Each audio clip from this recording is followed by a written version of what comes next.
Ary finaritra ny vaovao miaraka amin'ny loko Somalaval. Somalaval, fanasarana maharitra.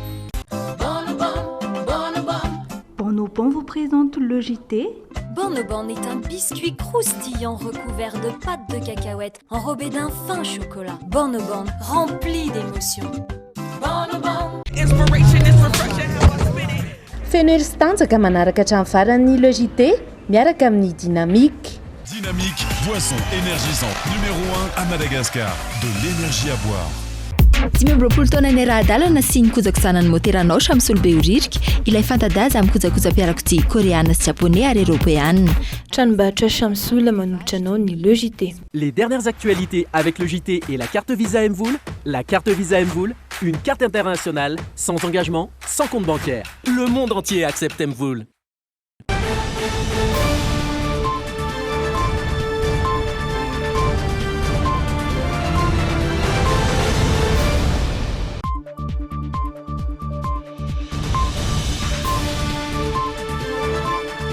Faltafiaraka aminao indray tompoko lahy sy tompoko vavy ary dia asaina ianao hanaraka ny fampahalalam-baovao hatramin'ny farany. Atolotra anao avy hatrany ary ny lohatenim-baovao.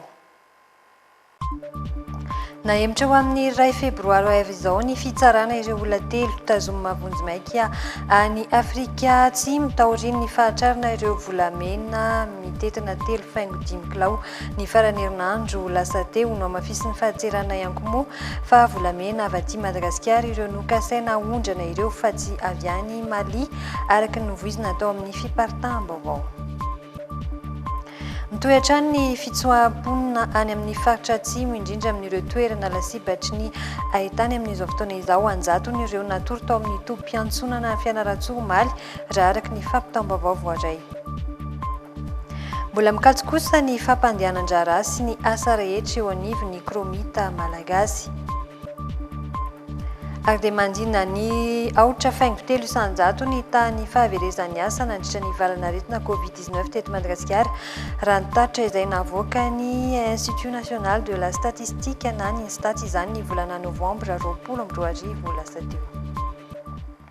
Sationana amin'ireo vaovao arahanao atao anatin'ny le JT ireo ary dia mbola anasananao ampanajana anaraka izany hatramin'ny farany.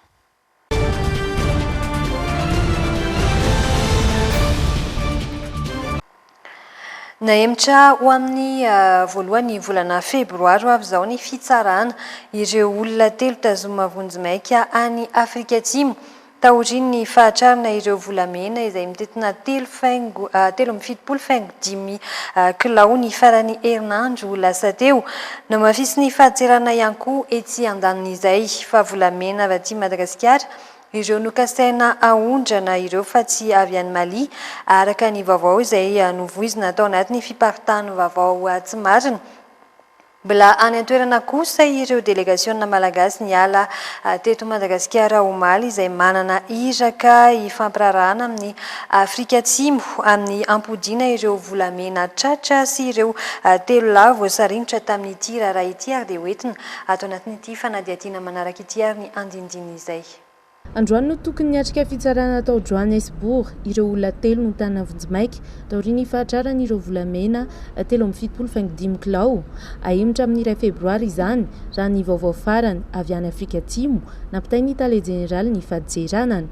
Nivoaka tamin'ny fanginana androany ny fahadijeranany izay voatona homana ndraikitra amin'ny tiraraha ity mafisiny tale jeneraly ny fahaveto Madagasikara ireo volamena nokasaina ahondrana ary efa nipetrapetraka hatrany am-boalohany ny tetikady amoany izany antsokosokina nomboka teny Ivato.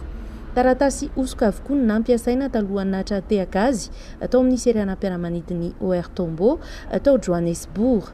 Ireo volamena ireo dia naka vola zareo avy any Madagasikara nandeha avion privé nefa ny taratasy izay tondrana ny volamena io dia avy any Mali. Io misy an'ilay société HGM na Sky Gold Mali zany ny société izay tondrana ny volamena. Marina fa ny volamena zany dia en transit. Eo ampanaovana sûreté no nahitana an'izy dia ny brigade mix d'anti-crime organisé no andehan-tanana ny raharaha.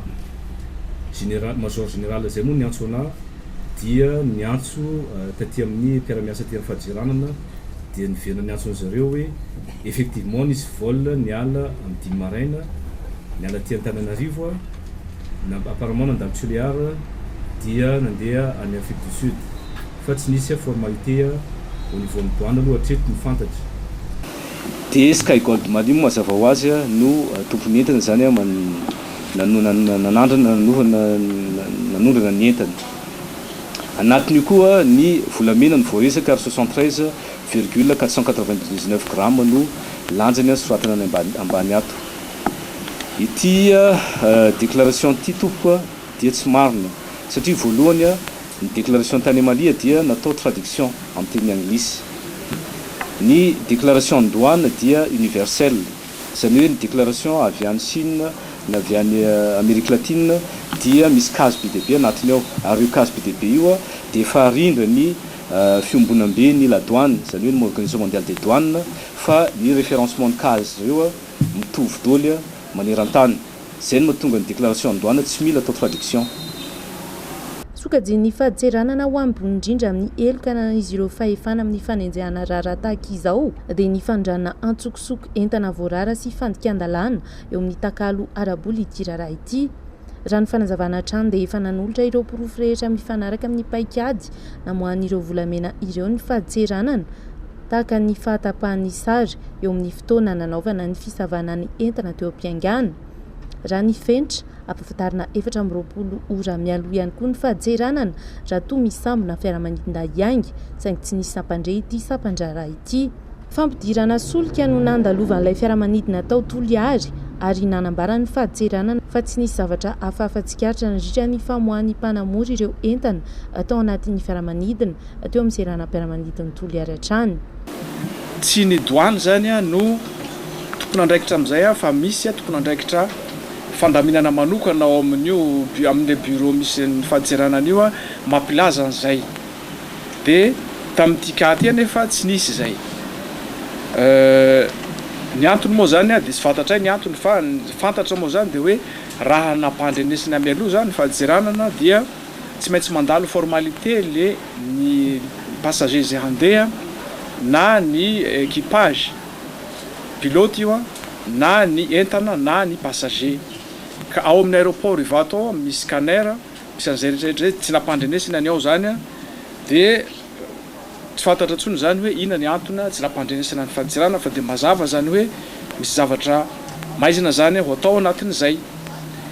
Dia manampy an'izay ihany koa zany tamin'ny fotoana satria misy caméra zany mandray an'le manao an'le mandray an'le sary amin'le formalité rehefa hiditra anatin'ny avion ny olona mivezivezy ao dia misy tapaka zany ny vidéo zany mahakasika ny fivezivezena atao anatin'io fotoana zay tokony nanaovana formalité io zay anananay zay sary zay ary fanalefa tany any amin'ny fitsarana manadihady an'izay. Dia tianay ambara zany zavatra fanomanina le izy matoa tsy nampandrenesina zany zahay satria raha teo ny fahajeranana tsy maintsy sotratra io satria misy scanner sady manao fo ny agent fa tsy nampandrenesina zany satria zay fanomanina le izy dia apetraka atao anatin'ny avion mialoha zany ny volamena. Dia misy fanontaniana koa moa manao hoe fa maninona no tany Toliara no tsy nahita ninina. Normalement zany araka nazavaiko teo tokony aty amin'ny formalité amin'ny départ no manao ny fizavana zany douane na ny scanner fa ny tany Toliara zany dia ohatrany hoe teny amin'ny tarmac ihany zany no natao ny nampiantso zany ny tompon'andraikitra tany hoe misy avion handeha toy nefa tsy ana Toliara no miainga ny formalité sy ny ana rehetrarehetra fa ty Antananarivo. Nanambara kosa ny avy eo anivon'ny ministeran'ny fitaterana fa nanome taratasy fahazondalana ianga ao Ivato andalo Toliary araka any Johannesburg no andraikitry ny ACM ary manamarina ny fanarahana io lalanjotra nangatany io no anjara asan'izy ireo. Raha ny ministerako manokana izay ambanin'ny fean'ny ministeran'ny fitaterana moa ny ACM satria ny ACM no azo resantsika raha momba ny anay manokana dia ny asan'ny ACM dia manome autorisation na le hoe clearance an'izay compagnie mangataka vol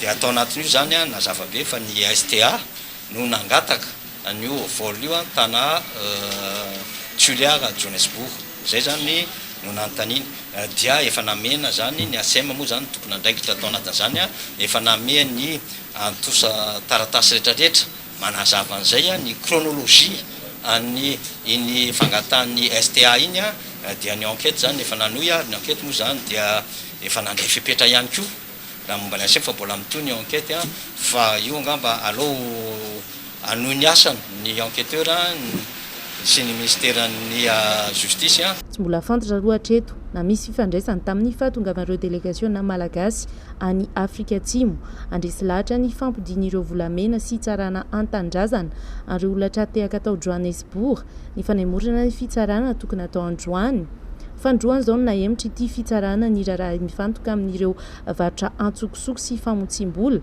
avy amin'ny alalan'ireo volamena ity ny 5 janoary teo ny tokony nanatanterahana izany talohan'ny androany hatreto raha teo dia tsy mbola nisy nitatitra mikasika ny iraka izay nampanaovy ireo tompon'andraikitra ambony notariny lehibe ny diplomasia eto Madagasikara.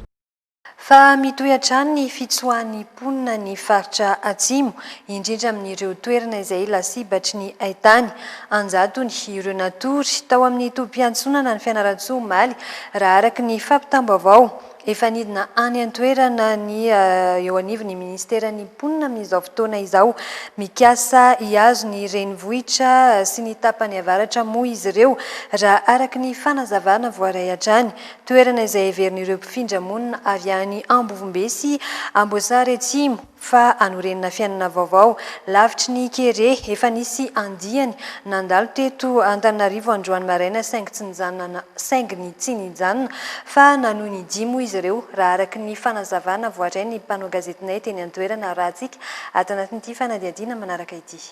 Raisina vonjomaika ao Ambalakely ao Fianaratsoa ireo mpifindra monina natory andalina tao amin'ny toby fiantsonan'ny fiarakodia Omaly Al tahaka ny hita amin'ireo sary miparitaka eny amin'ny tambazotra lehilahy ombabady amanjanaka ireo mandositra ny haitany avy any Atsimo ireo.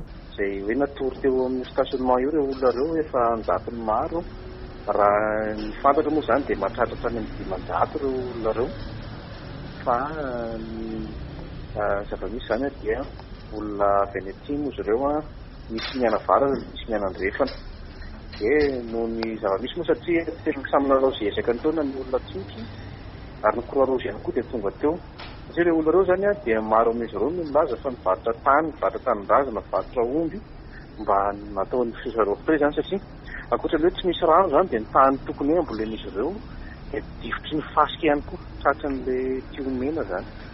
Ny mety hoe savorivory moa zany na hoe anona loatra dia noentina nisitaka teo ireo olona ireo dia tany amin'ny faritra Ambalakely Ambalakely zany no fantatra fa nanomezana sakafo sy nanao fanampiana. Efa nandalo teto Antananarivo ny ampahany voalohany tamin'ireo mpitsompinenana ireo avy any Ambovombe sy Amboasary Atsimo ny akamarondra fanazavana teny akadim-bahoaka ny nahitana ny fijanonana hoy ireo manodidina nahita ny fahatongavan'izy ireo. Telo supranter ary zareo ny teo dia teto aminay teto izy zany no nijanona tsy haiko hoe hoaiza na hoaiza fa supranter anankitelo no mitondra azy izay no hitako teto. Eny izy aloha somary rerajeraka ihany no fahitako azy atsisy sasany ary nandeha sitrika tato amin'ity tranonkelinay ity no mipetraka anakainy nisy zazakely be dehibe. Efa tonga tany Fianaratsoa ny minisitry ny mponina androany ary ny fandrimona nan'olotra izay azo atao azy ireo niaraka tamin'ireo ambaratonga-pahefana ao Fianaratsoa ny olon-tsotra sy ny Croix Rouge. Tsy voasamba no nisy mpifindra monina tahaka izao raha ny fampitam-baovao avy ao Fianaratsoa hatrany saingy nirongatra maro be ireo niala tamin'ny tanina nanomboka ny volana novambra lasa teo. Eto tena tsy vahaolana aloha ny merina an'izy ireo ny amin'ny tany eviany sinao sauf hoe oritina any amin'izay kaikaiky ny taniny aloha izy dia any izy no ampiana sy hiahiny fanjakana aloha raha misy moa zany fa hatreto moa tena hita mihitsy hoe tsy misy an'izay paikady izay mihitsy ny fitondram-panjakana hiahina sy andraisana tanana loatra na ohatra akaiky amin'izany zany na ny commune urbaine Fianaratsoa teto izay tokony handray amin'izareo amina EPP na amina trano tokon'olona na ataontsika ny amin'ny gymnase aza fampirarahany tafita tsy misy zay fa tena eo amin'ilay pavény stationnement mihitsy mitratranay ireo tamin'ny maraina matory eo amin'ny arabe eo amin'ny pavé ny parking stationnement gare routière eo amin'ny stationnement io. Mbola misy andiany manaraka ny ainga tany iosy amin'ireto mpitsopinenana ireto raha ny fanzavan'izy ireo hatrany inefatra na indimy ampita fiary izy ireo raha ny tombana nataon'ireo tompona andraikitra tamin'ireo toerana andalovany zareo efa nametraka ny ayainy sy ny olany tamin'ny fitsoan'izy ireo ny tany ny aviny ireo mponina miaina amin'ny toerana kasaina anorena fiaina vaovao no ny tsy fahampian'ny fotodrafitrasa ny fandrimpahalemana ny tsy fisian'ny asa sy ny fanimbana tontolo iainana vokatry ny fitediavan'ireo mpitsopinenana sakafo any amin'ny faritra avaratry ny nosy sy ny any amin'ny ilan'ny andrefana no fantatra fa tena andehanan'izy ireo. Fa miamiakatra indray ny isan'ny olona mitondra ny tsy mikaretina Covid-19 amin'izao fotoana izao. Izay volana teo izay ny avy ao anivon'ny paramedy no nanaparitaka ireo mpiasan'ny fahasalamana mandina ny distrika Antananarivo hanao fiambenana amin'ireo hôpitaly izay mandray izany olona voan'ny Covid-19 izany. Mitohy hatrany ihany koa raha araka ny fanazavana ny fitakiana ataon'izy ireo manoloana ny fitakiana eny anivon'ny ministeran'ny fahasalamam-bahoaka mba hanome ny zony ireo mpiasa ireo ary dia hoentiny Ainarabarso sy Rivinirina Tekaleo ato anatin'ity fanadihadiana ity ary ny antsiprian'izay. Miverina miparitaka indray ny Covid-19 efa tsy ampitsony ireo teknisianina ara-pahasalamana hiatrika ny ady atao amin'izany eto Madagasikara hoy ny paramedy. Rehefa misahitra hialina ihany koa ireo mpilatsaka an-tsitrapo mirotsaka manampy ny ministeran'ny fahasalamana ankehitriny amin'ny fiverenan'ny fiparitahan'ny valanaretina indray. Tao anatin'ny iray volana izay dia niantso ireo mpiasan'ny fahasalamana manodidina ny distrika Antananarivo renivohitra ny paramedy mba hanampy amin'ny fiambenana any amin'ireo hôpitaly mandray izany. Miamiakatra ny isan'ny olona voan'ny coronavirus amin'izao fotoana izao ary efa ataoko hoe ray volana teo ao zay dia misy andreo paramedy avy any amin'ny périphériena ny distrika manodidina Antananarivo ohatrany Ambohidratrimo, Avaradrano, Atsimondrano atsona hanao garde taty amin'ny coronavirus zany tao anatin'ny ray volana nisy an'izay zany hoe zay no afahanay miteny aloha voalohany indrindra fa efa tsy ampy intsony ny olona hoentina miatrika an'ity ady amin'ny coronavirus ity zany raha ny teknisiana ara-pahasalamana ny resana. Faharoa dia tsy ampisasaka ihany koa mpiasa amin'ny ministeran'ny fahasalamana satria azadiny fa misy ray alina eo ny bénévole miasa an-tsitrapo mahay maim-poana ho an'ny ministera io manolotanana amin'izany ady atao amin'ny valanaretina misy eto amin'ny tany sy ny firenena izany. Mitohy indray araka izany ny fitakian'ireo syndicat-ny mpiasan'ny fahasalamana ny zony manoloana izao fiombony valanaretina izay mitaky andraikitra avy amin'izy ireo izao. Fitakiana izay miantefatrany any amin'ny ministeran'ny fahasalamam-bahoaka izay ambaran'izy ireo fa tsy miraray izay fanomezana zo ny paramedy izay mihitsy nandritra ny taona 2020 iny na dia efa nanao fangatahana ombieny azy izy ireo. Dia izay no mahatonga anay miroso makany an'ilay fitakiana ny zo ary everinay fa rariny sy hitsiny raha toka mahazo recrutement ireo mpianatry ny firy mba efa mivoaka sy ny bénévole izay efa nanolotanana tao anatin'ny taona maro an'ity ministera ny fahasalamam-bahoaka ity. Hatrizay nandritra ny taona 2020 dia hetsika fanairana na journée de solidarité no endrika nanehoanay an'izay hoe misy zo tokony ho jeren'izay. Dia hatramin'izao tsy misy firarahina tsy misy fijerena mahakasika an'izany zo zany. Mieritreritra sahady araka izany ireo syndicat ny mpiasan'ny fahasalamana amin'ny fivorimbe nasionaly izay ho tanteran'izy ireo ny zoma ho avy izao fa hanao fitokonam-be raha mbola tsy hiaino sy tsy hamaly ny zon'ny mpiasa ny ministeran'ny fahasalamana. Vaovao mahakasika izay Covid-19 ny fiantraikany izay coronavirus izay kosa indray no rahantsika mandina ny aotra faingo 3 isanjato ny tany fahaverezan'ny asa nandritra ny tsy mikaretina coronavirus teto Madagasikara raha ny tatitra izay navoaka ny Instat na ny Institut National de la Statistique ny volana Novambra 2020. Tsy ny krizy ara-pahasalamana fotsiny ihany araka izany no hatrehana fa indrindra ihany koa mbola miatrika ny krizy ara-toekarena sy ara-tsosialy amin'izao fotoana izao i Madagasikara vokatry ny fahasimban'ny asa izay nateraky ny Covid-19 ho arahantsika ny andindiny izay. nanao fanadihadiana mahakasika ny fahaverezana asa nandritry ny valanaretina covid-19 ny Instat Madagascar sy ny OIT fikambanana iraisam-pirenena momba ny asa. Ny volana aogositra 2020 asa mandidina ny 20,500 teny amin'ny tontolo ambanivohitra sy tetỳ andrenivohitra no nanatanterahina izany. Raha 17,800 kosa ny volana novambra 2020 teo. Fantatra tamin'izany fa aotra faingo telo isanjato ny tany izay fahaverezana asa izay raha ny antotanisa farany voaray ny volana novambra teo rehefa olona miisa 5,703 no nanaovana fanadihadiana. Efa manao enquête ohatrany tony mantsika tsy atao critère any aloha rehefa isafidy an'le olona ho enquêtena tsika tsy atao critère any aloha hoe miasa izy na miasa aiza.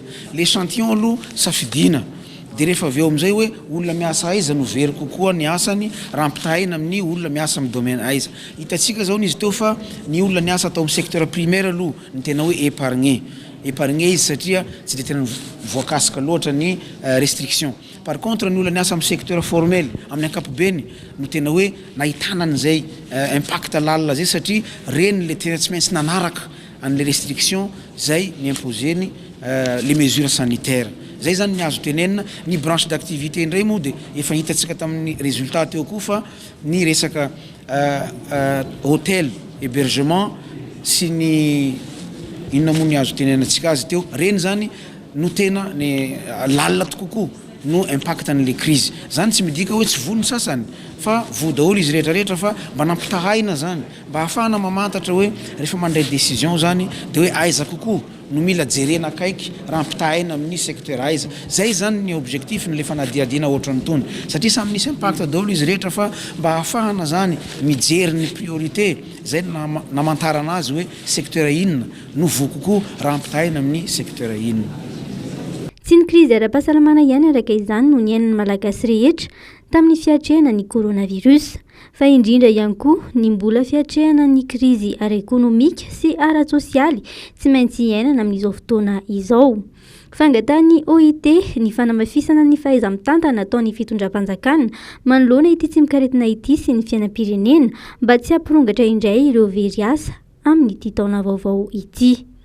Donc pour l'OIT, nous recommandons à ce que les responsables politiques prennent en considération ces baisses et continuent d'investir dans l'emploi et dans l'appui aux revenus pour les mois à venir et même voir au-delà de 2021.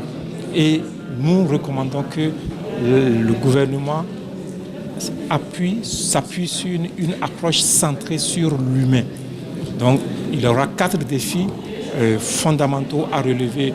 Le premier défi, c'est bien sûr de trouver un bon équilibre et une bonne chronologie entre les politiques sanitaires, les politiques économiques et les politiques sociales. Marina fa mbola tsy afaka nanomeny antotanisanyireo olona very asa nandritry ny covid-19 ny Instat noho ny fanadihadiana izay natao tao anatin'ny ameana ara-pahasalamana tamin'ireny fotoana ireny.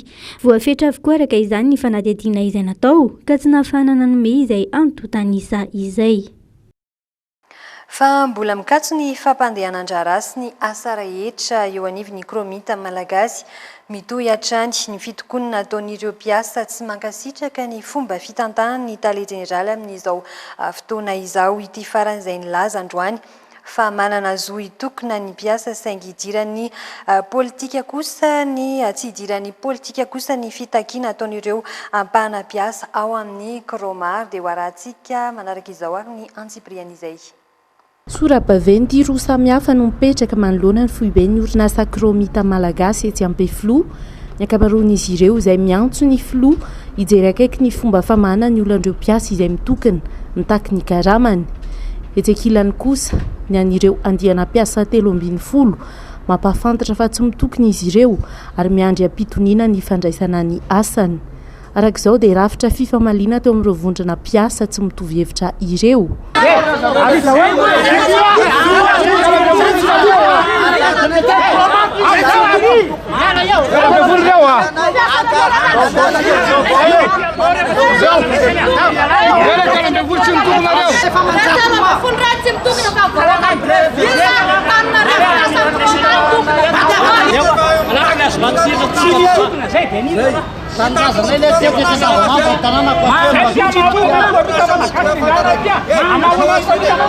Mpiasan'ny Arantolona nandany fiara-miasa tamin'ireo mpandrara rosiana ny taona 2024 ihany ireto nzara roa ireto samy naka ny lalany rehefa nampitsahatra ny fampiasam-bola andreo vahiny ary tsy nitovy fomba fijery teo amin'ny politika mpitantanana nampiary ny tale jeneraly vaovao izay voatendry tamin'ny fitondrana mijoro ankehitriny.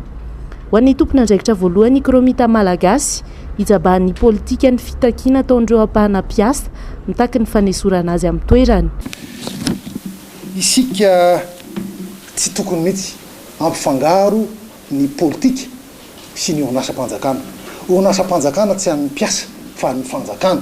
Fa ny piasa dia mifanaraka amin'ny fanjakana mba hiaraka piroborobo izany orinasa-panjakana izany. Fona ambadika politika ny amin'ny hoe maninona ny fanenjehana fotsiny ny ao anatiny. Fanalana baraka. Isan'andro dia mijery collecte dodone ny anaty Facebook feno ny fanagatsiana fa tsy namaly misy satria enao ve moa ny zaza manaiky n'olo ny fitenenana dia tsy akifika akory fa tenenina ary mbola ato mitokatrano ny orinasa Kromita Malagasy daholo ireo rehetra saingy izao ny ampahany amin'izy ireo dia efa zatra lenanao le hotrakondro ny ampahany amin'izy ireo dia niraisy kombakomba tamin'ny tena vakitrano natao tato amin'ity orinasa-panjakana ity. Karaha maro 20 volana nitakiany ireo mpiasan'ny Kroma hatramin'ny fotoana nanomboan'ny fitokonana. Karaha matelo volana izay banga manodidina ny 4 alina sy iray hetsy isaky ny mpiasa teo no voalaza fa nomena azy ireo talohan'ny fety raha ny fanazavana. Angatandreo mpiasa mitokona ny amenona manontolo ny karamany sy amohana ny taratasy fanamarinana ny fandraisan-karama ny fiche de paie izay tsy nisy akory. Torak'izany ihany koa ny ampiarana antsosokevitra nomendreo mpiasa ampidonana ny Kromita Malagasy indray. Sy mpiasa fito amin'ny telopolo tsy mbola sitraka izany karama izany hatramin'izao. Tsy fantatra hoe inona ny antony. Fa ny fantatra dia manizingizina izay fa nahodiny mpitantana tato amin'ny Kromita Malagasy izay. Satria resaka contrat de travail no tsy namezana an'ireo karama ireo. Nefa olona efa taonany maro ireo ny asa tao tsy nahazo karama amin'izao fotoana izao vao misy mipetraka ny olona hoe problème contrat de travail. Ny contrat de travail zany mba iarahantsika malala fa ny mpampiasa sy ny mpiasa manao an'izany fa tsy ny mpiasa ka ohatrany hoe fanoliana ndraikitra izay aminay. Io karama io 3 mois tsy fantatra hoe volana inona na volana inona fa karama 12 mois nitakinay dia hatramin'izao 3 mois tsy fantatra tsy misy fiche de paie tsy misy inona. Tiana koa manamarika fa tsy dia tena feno ange le karama tsy mijanona netsika raha tsy miala ny tale jeneraly satria aminay roa taona nitondrany tao tsy misy vahaolana na kely ary. Hatreto aloha dia mitsahatra tanteraka ny asa ho an'ny Kroma tato anatin'ny herintaona mahery izao. Androany no nangataka ny aony indray tamin'ny tale jeneraly ireo mpiasa mitokona no marindra eto farany fa vona iasa izy ireo saingy mila vahana aloha ny fitakiana izay ataony. Fa tsy antenana intsony ho ny mponina eny sabotsina mena ny rano avy amin'ny jiramatsy nzaraina eny amin'ny pompy tsy maintsy mampiasa ny rano anaty vovo noho izany ireo fianakaviana mihitatra amin'ny fampiasana ny rano anaty dobo zara raha mandeha ny rano ao anatin'ny andro iray raha ny fitaraina ny ireo mponina teny an-toerana mirotsaka alina ireo mpatsaka sendra mandeha ny rano raha araka ny fanazavana izay hoetiny fenoaja arianina Ismaela Ramarosandrata Milanto Randrenantenana Ariany Zarakotinoraina tao anatin'ity fanadihadiana manaraka ity. Mbola tsy miva ihany ny olan'ny rano amin'ny komina Sabotsina Mehana sy ny faritra Avaradrano ankehitriny. Toy ireo boriboritany misy sendra olana amin'ny resaka rano dia mampikakaka ny vahoaka ny tsy fisian-drano. Ho an'ny eto amin'ity pompy iray eto Sabotsina Mehana ity izao, tabimavo manodidina ny 500 no milahatra eto isan'andro. Tsy maharaka nefa ny rano no izy tapaka anatin'ny ora maro. Ndretraretra tena mijaly na fahatry na mehana na ambobary na tsisy raha mihitsy dia tonga aty maka rano. Indraindray izay amin'ny alina indraindray vao misy mba misy kely dia mandefy izay. Dia maraina taraiky be indraindray amin'ny enina sasany amin'ny enina vao mandeha ny rano. mandeha izy amin'ny enina sasany dia tapaka izy amin'ny 20 raha tapaka bonery izy zany dia any amin'ny 10 izy dia efa tapaka dia miverina indray izy any amin'ny 10 na amin'ny 9 any dia tapaka indray izy amin'ny 7 na amin'ny 9 farafatarany amin'ny 9. Amidy 10 ariary ny rano iray daba mavo ety amin'ny pompy. Ny karama 200 hatramin'ny 400 ariary kosa ireo mpaka rano karamaina manokana. Manana ny fahasahiranana ho an'ireo tokantrano sasany ny fananana vovona lava-drano. Rehefa tsy misy ny rano amin'ny pompy dia ny rano anaty vovony voatery tsy maintsy ampiasaina. Rehefa tsy misy ny rano pompy dia tsy maintsy aty an-dava-drano. Dia mijaly satria rano tapaka lava dia tsisy lava ny rano. Nenay zany misy foana ny lava-drano fa tsy mety ritra fa raha vao diso maka maro zany dia maloto ny ao anatiny. 5 zany rano ampiasainay dia zany raha tsy ampy fa hoe dia hoe zay zany zava-misy zany dia tsy maintsy ampiasaina zany ny rano dia nefa mijaly. Manamarina izany ihany koa ny mpiandraikitry ny pompy tsy afa manoatra ireo mponina rehefa tsy misy ny rano ety amin'ny pompy fa lasa mitady rano any amin'ny toerana hafa. Tsy maintsy miena kosa hetsenkilany ny fatran'ny rano azo omena ny tokantrano tsirairay. Raha rano 10 daba mavo no mahampy fianakaviana iray, lasa miena 4 hatramin'ny 5 no afaka omena. Indray reto miady mihitsy ny zareo amin'ny resaka rano hoe nenay asina nenay izao dia tsy hitako izay atao sinona satria samy omena tsoro bidoro 2 avy fa tsaka aloha zarazaraina kely ilay rano dia miandro izay fiverenan'ny rano eto izay rehefa tsisy rano. Indraindray ny olona any anaty lava-drano efa ny lava-drano efa miheritra dia indraindray makany akarongana ry zareo nefa ny karongana koa efa ritra any andrefanany ny karongana ohatran'ny resaka dobo. Tsy nisy rano nandeha tetỳ an-toerana sabotsy tontolo andro lasa teo. Sara nandeha ny alahady amin'ny 7 alina nefa dia efa tsy misy rano amin'ny andavanandro raha sendra mandeha ny rano. Fa andro natokana ho an'ny manam-boninahitra ny 12 ny volana janoary nanamarika izany ary ireo manam-boninahitra avy amin'ny tafika malagasy teny amin'ny lapam-panjakana Iavoloha. Tao amin'ny Tobra tsy mandrava kosa no nentin'ny zandarmaria pirenena nanamarika izany.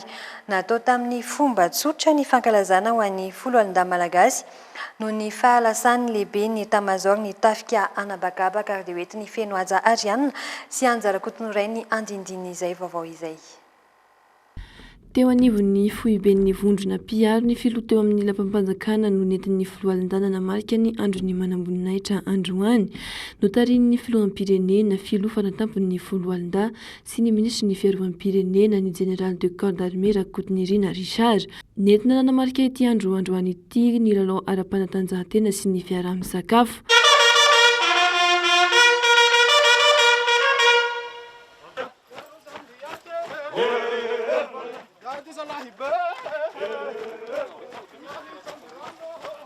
Nindaosiny ny fahafatesana omaly ny lehiben'ny etamazorony tafika anabakabaka ny generaly ny brigady anabakabaka Radona Elisy Ratiarvelo. Tsy maintsy natao tamin'ny fomba tsotra ny fankalazana noho izay antony izay entina hanomezana amboninahitra azy.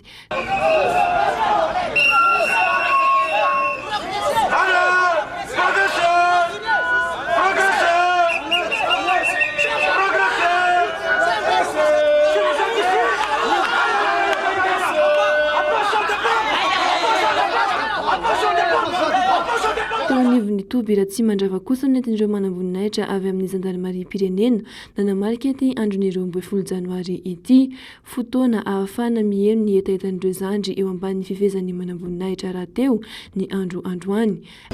Amin'ny 12 janvier zany andro anankiray ao anatin'ny taona ny ahafahany subordonné miteny hoe zao mba zavatra etaetanay atao amin'ity gendarmerie ity, zao mba angatahanay ary raha ny tokony hoe zao ny tokony fomba hitondranareo anay. Rehefa jereo fomba hitondrany zareo anay teo dia pompy zany sy ianona ny hitondrany zareo anay teo. Manana miaramila miisa 500 sy 1000 ny tafika malagasy, izay ny 500 sy 1000 amin'ireo no anitafika Antanety, ny 500 anitafika Anabakabaka ary 500 ambiny anitafika Andranomasina. Manana zandary miisa 107 kosa ny zandarmaria pirenena, izay samy manana ny anaram-boninainy avy.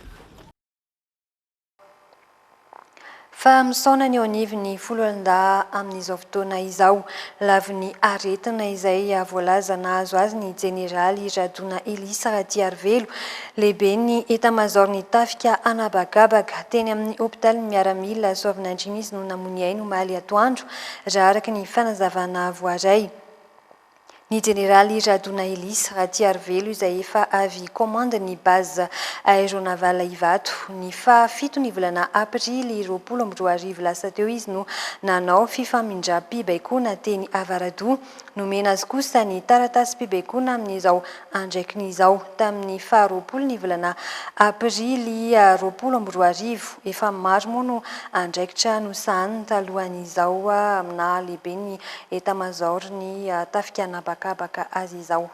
Mankahery ny fianakaviam-ben'ny folo alin-da ny ekipa ny Dreaming. Fa ho afainganana ny fikarakarana antotan-taratasy eny anivon'ny komina Antananarivo renivohitra raha nambarany tale kabinetra lefitra ao amin'ny komina isorohana ny osoka na ireo trangana kolikoly ahina mety iseho mandritra ny dingana arahana no anton'izany. No mafisy ny tompon'andraikitra ihany koa fa ireo mpiasan'ny komina Antananarivo renivohitra manao fanamiana irery ihany no miandraikitra ny fikarakarana antotan-taratasy mba hialana amin'izay fisolokiana izay. Efa napetraka izy ireo ivelan'ny komina Antananarivo renivohitra ihany koa moa ny afisy lehibe mampiseho ireo pitsopiso ny ilaina amin'ny fikarakarana ny antotan-taratasy eny anivon'ny komina Antananarivo renivohitra. Ireo mpiasan'ny komina Antananarivo renivohitra teo aloha sy olon-tsotra no efa tratra ny soloky andraikitra ho mpiasan'ny komina ka nandraisana fepetra raha nambarany tale kabinetra lefitry ny fiadidiana ny tanàna. Anisan'ny mahatonga ny kolikoly eny anivon'ny fiadidiana ny tanàna Antananarivo ny tsy fahafantarana ny pitsopiso ny ilaina amin'ny fikarakarana antotan-taratasy fa ihany koa ny fahaelan'izany. Nilaza ny tale kabinetra lefitra eo anivon'ny fiadidiana ny tanàna Antananarivo fa ho afainganana sy amorana ny dingana amin'ny fikarakarana taratasy ao amin'ny komina Antananarivo renivohitra isorohana ny kolikoly.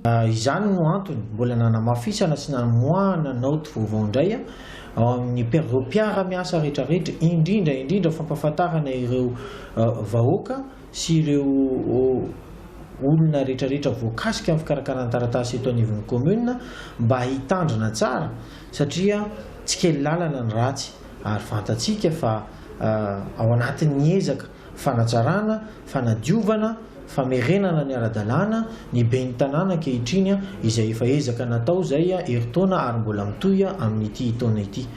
Manomboka izao dia manao fanamiana avokoa ahafantarana fa mpiasan'ny komina Antananarivo renivohitra ny mpiasa rehetra toa ny badge sy ny akanjo maro samihafa. Paikady vaovao eny anivon'ny komina Antananarivo renivohitra hialana amin'ny fisolokiana mety hitranga ao anatin'ny fiadidianan'ny tanàna. Ireny olona ireny no anatonan'ireo izay mikarakara antotan-taratasy mba hialana amin'ny trangana osoka samihafa. Ny fampiasana osoka dia hita amin'ireo mety hoe androm-panjakana na orinasa na iainantsika ny andavanandro osoka taratasy zany ary tena miezaka isika ankehitriny indrindrandrindra ny eto anivon'ny komina satria izay maha service public azy dia mba tsy hisiny ireny osoka ireny izay atao ezaka. Misy ny cellule bonne gouvernance et lutte contre la corruption eto anivon'ny komina izay manara-maso hatrany amin'ny fotony boriboritany, fokotany ary ny anivon'ny lapan'ny tanàna ary miara-miasa akaiky amin'ireo tompon'andraikitra mpanjakana, ny fitsarana, ny pôle anti-corruption sy izay rehetra mety ho voakasika izany. Efa navoaka pahibe maso hitan'ny rehetra ivelan'ny komina Antananarivo renivohitra ny standard de service na ireo lisitry ny antotan-taratasy rehetra ilaina eny anivon'ny komina sy ireo boriboritany enina anampy ireo manandrara eny anivon'ny komina Antananarivo renivohitra.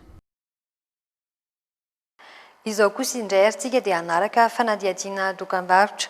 Nitanterana omaly ny fisarihana tamin'ilay lalao krismasy miavaka no karakarain'ny tekno izay nanomboka ny fahasivy volana desambra hatramin'ny fahasivy volana janoary lasa teo. Mpandray anjara misa 40 no voasarika ahazo fanomezana tamin'izany ka ny zoma ho avy izao ary no anatanterana ny fizarana ireo fanomezana ireo. mpandray anjara 40 no voasarika ahazo fanomezana amin'ny zoma ho avy izao tamin'ny fisarihana natao omaly tamin'ilay lalao krismasy miavaka no karakarain'ny tekno nanomboka ny 9 desambra hatramin'ny 9 janoary teo. Dia efa voasarika daholo ny 40 dia efa nahazo daholo ihany koa dia amin'ny zoma zany no atao ny remise de lot. Ny olona nahazo le loka goavana zany dia i Rindra Vola numéro 034 09 544 57. Izy io dia mividy telefôna teo ampitan'ny Tripolitsana eo akaiky le glacier zany tamin'ny décembre izy no mividy dia vehivavy izy teo dia faly be izy nandray an'le appel.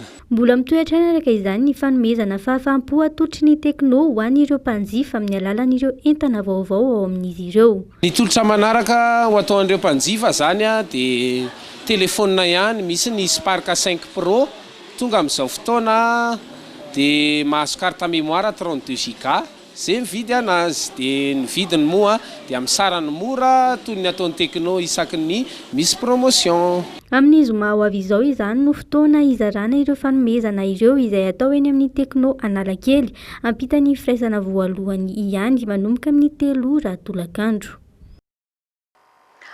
Eo amin'ny maresaka iraisam-pirenena kosa indray Israel amin'izao fotoana izao no firenena voalohany navita nanao vaksiny betsaka indrindra ny mponina tao aminy.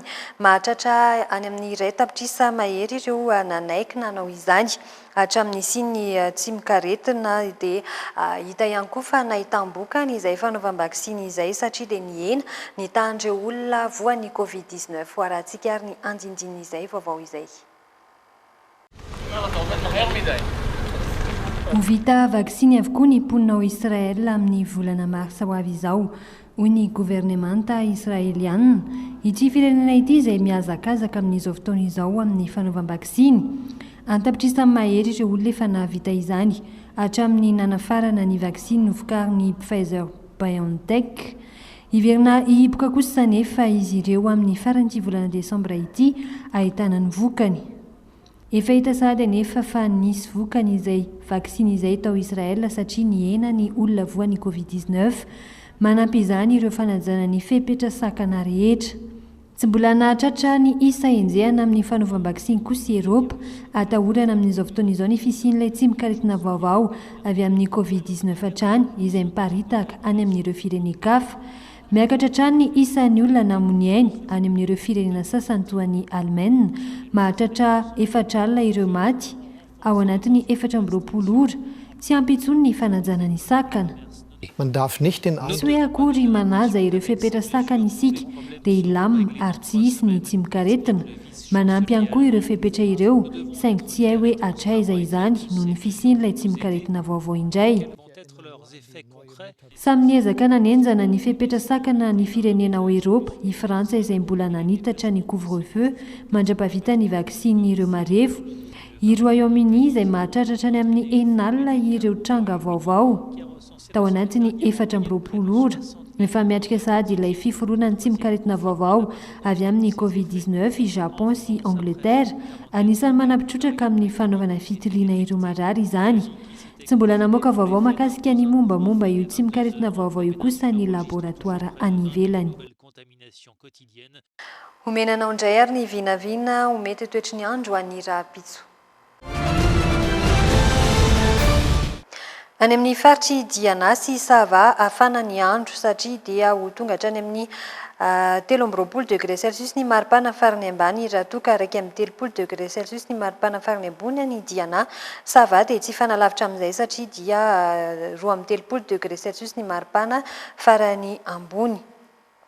Any amin'ny faritry Boeny 14 degré Celsius ny maripana farany ambany raha toa ka 13 degré Celsius ny maripana farany ambony. Afana ihany koa ny andro any Melaky 20 degré Celsius ny maripana farany ambany raha toa ka tafakatra hatrany amin'ny 13 degré Celsius ny maripana farany ambony. Any Sofia sy Betsiboka dia izy tandrifondraoana ary orana kely ilatsaka 5 degré Celsius ny maripana farany ambany. Any Sofia 3 degré Celsius ny maripana farany ambony. Betsiboka 4 degré Celsius ny maripana farany ambany. Raha toa ka tafakatra hatrany amin'ny 3 degré Celsius ny maripana farany ambony. Faritra Alotra Mangoro 5 degré Celsius ny maripana farany ambany.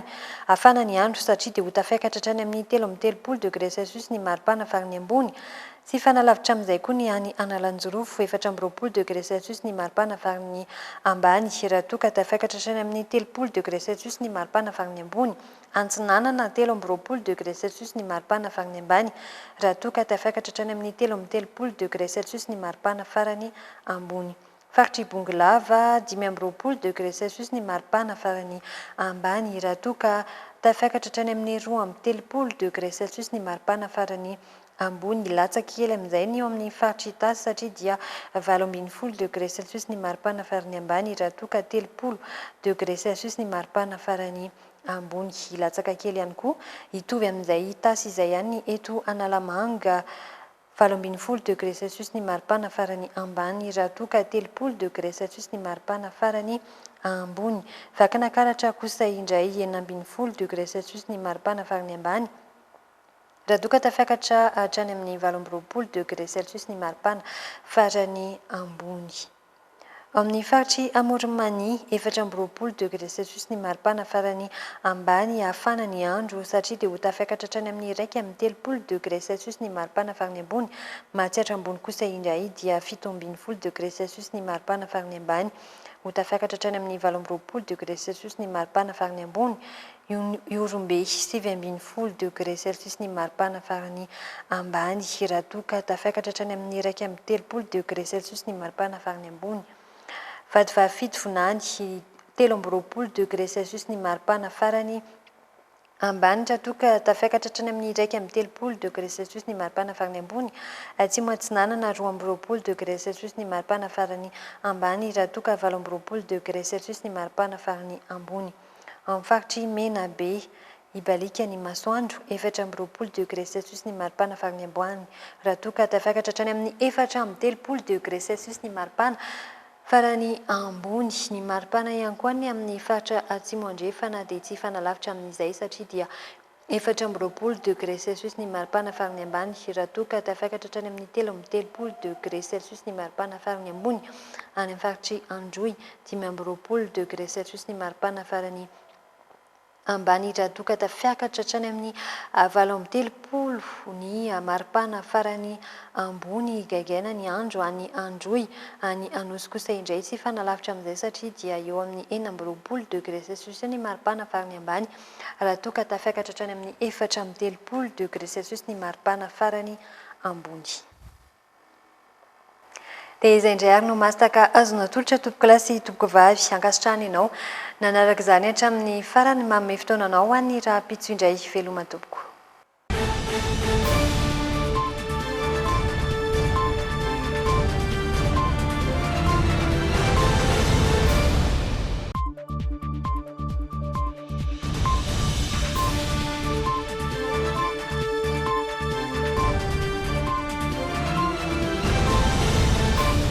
Les dernières actualités avec le JT et la carte Visa Mvoul. La carte Visa Mvoul, une carte internationale, sans engagement, sans compte bancaire. Le monde entier accepte Mvoul. Bonobon vous présente le JT. Bonobon est un biscuit croustillant recouvert de pâte de cacahuète enrobé d'un fin chocolat. Bonobon, rempli d'émotions. Bonobon. 20 taona ny ara-dalana sy nikojako zanany moteranao Shamsul Beoririka ilay fantadaza amin'ny kojakoja-piarakodia koréana sy japonais ary européenne. Tranombarotra Shamsul manolotra anao ny Le JT. Découvrez l'actualité et démarrez l'année en beauté avec les peintures Soma Laval. Soma Laval, embellir durablement. Feno hery sy tanjaka manaraka hatramin'ny farany Le JT miaraka amin'ny Dynamique. Dynamique, boisson énergisante numéro 1 à Madagascar. De l'énergie à boire.